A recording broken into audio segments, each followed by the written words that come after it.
Throughout the history of education in the Gambia, boys and girls have had unequal access to education. Both enrollment and retention have persistently and consistently shown gender inequalities in favor of boys. Since the onset of the country, a number of milestones have been met, but the strides registered since the July 1994 to date are unprecedented and enormous. By 1994, you realize that there were very few girls in school for many reasons. One, because they were paying, and some parents felt that if they have to pay, they would rather pay for the boy than the girl. So that is why the ministry first of all came up with a scholarship program to make sure that all the girls in the provinces will not pay fees right up to grade 12. That has actually paid a lot of dividend. And secondly, we had also established mothers clubs in schools to help, with the drive for girls' education. The fact that this present regime has a political will and have demonstrated so by giving focus to girls' education is so relevant, and I can say that for the GTTI, we have seized that opportunity that exists.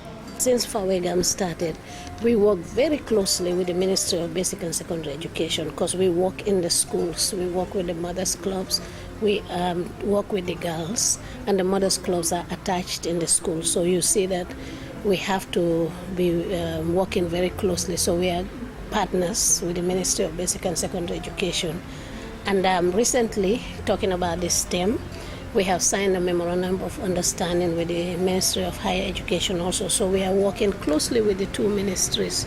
These are our line ministries, and we work very closely with them. We are all here to make sure that women and girls have sustainable development through education.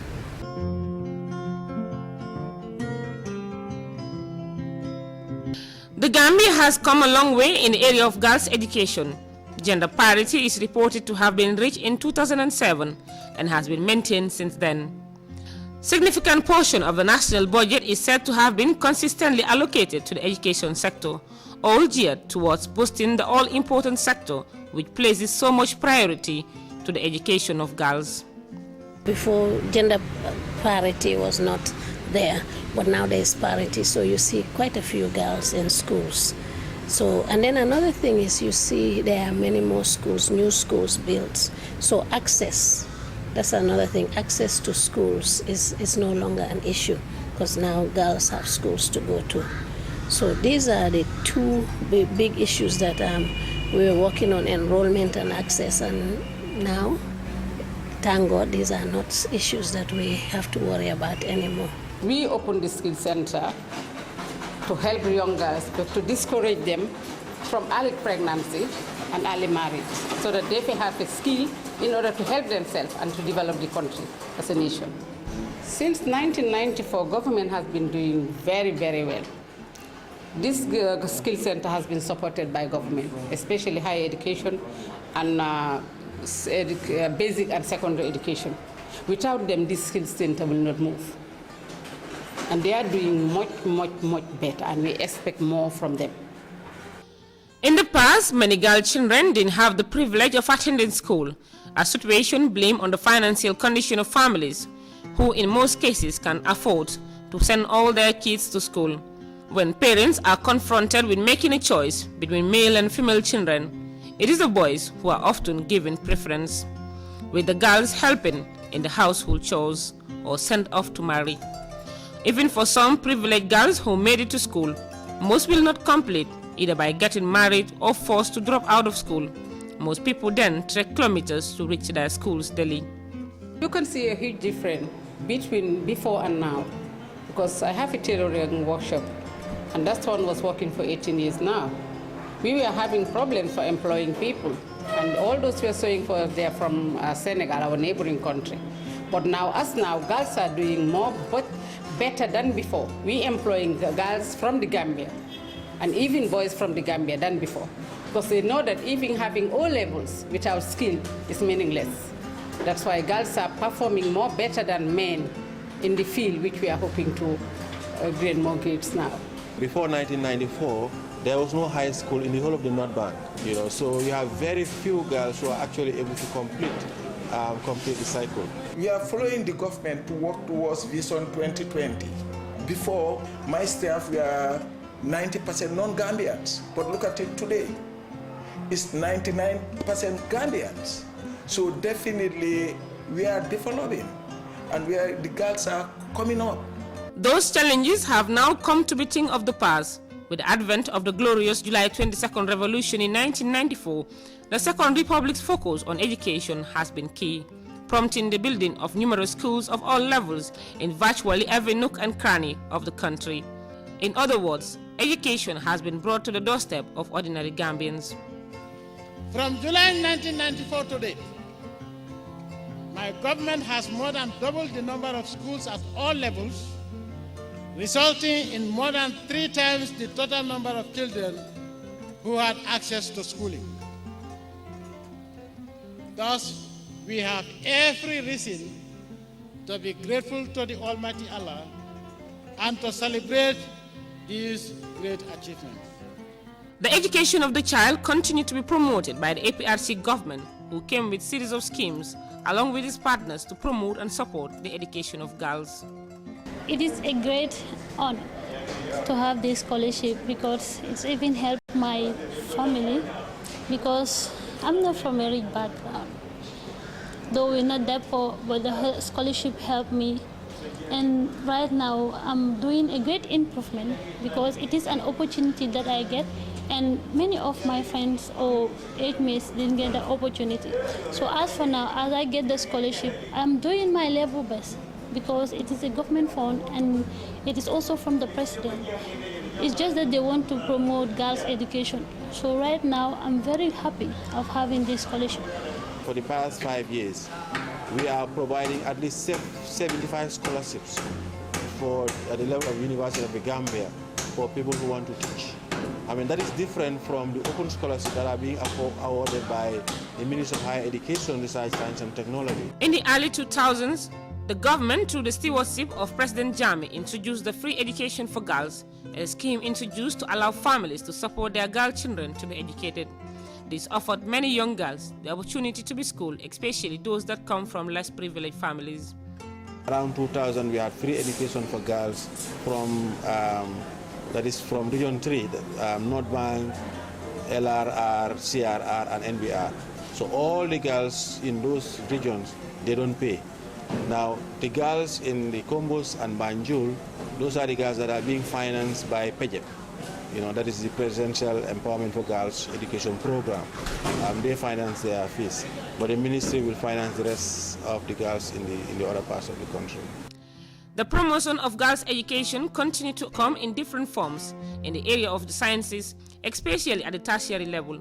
The coming into being of the University of the Gambia also provides many girls the opportunity to undergo degree programs in various fields, especially those areas once considered as a preserve. One aspect that has been done in encouraging students to come on board is to give 30% discount to all aspiring female students on technical education. Government in 2014 introduced free education in all government primary schools in the country, and this is also expected to be replicated by the end of September 2015 to secondary schools. This is part of the government's all-inclusive education policy as provided for in the 1997 Constitution. By September 2015, my government will remove all school levies to ensure that any child born in the Gambia will be assured of free basic education as provided for in the 1997 Constitution, and secondary education will also be free and accessible to all. Fellow Gambians, as a result of my government's all-inclusive education policies, the largest number of today's youth who have successfully completed basic and secondary education come from families that would have not been able to afford the cost of keeping their children in school up to the level of senior secondary school. The development in girls' education continues to be seen in the technical and vocational schools. Unlike the past, when this area of studies was considered a no-go area for girls, girls are said to be doing well in vocational and technical skills of various forms. This was also given high prominence with the government's support to the sciences, cognizant of the fact that fewer girls pursue those fields of studies. If you train a girl, you have trained a nation. Yeah, you train a man, you train one. You train one girl child, you train more than a dozen. Leaving school early doesn't mean that's the end of the world. So you can even go up to university, still doing skillful. Some of my friends even ask me why I'm coming to the skill center. But what I told them is like, the office is not the only place to be. And I believe that with skills, you can go further. With skills, there is nothing that can stop you. Strength does not play much role here. It is the determination of the student, the will to do it. And if you really want to do it, it doesn't necessarily mean whether you are a lady or not. You will be able to do it perfectly, as men will do it. They are very strong, they are determined, and they climb. As you can see up, they climb up, they do whatever men are doing in the field of construction.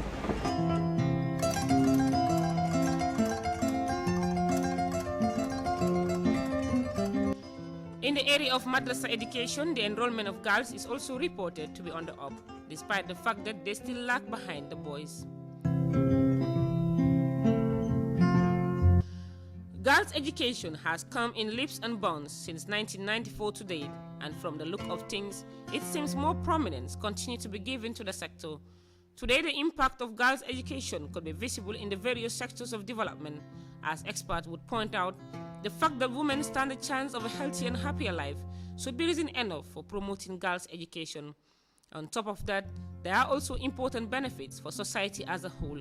An educated woman has the skills, information, and self-confidence that needs to be a better parent, worker, and citizen.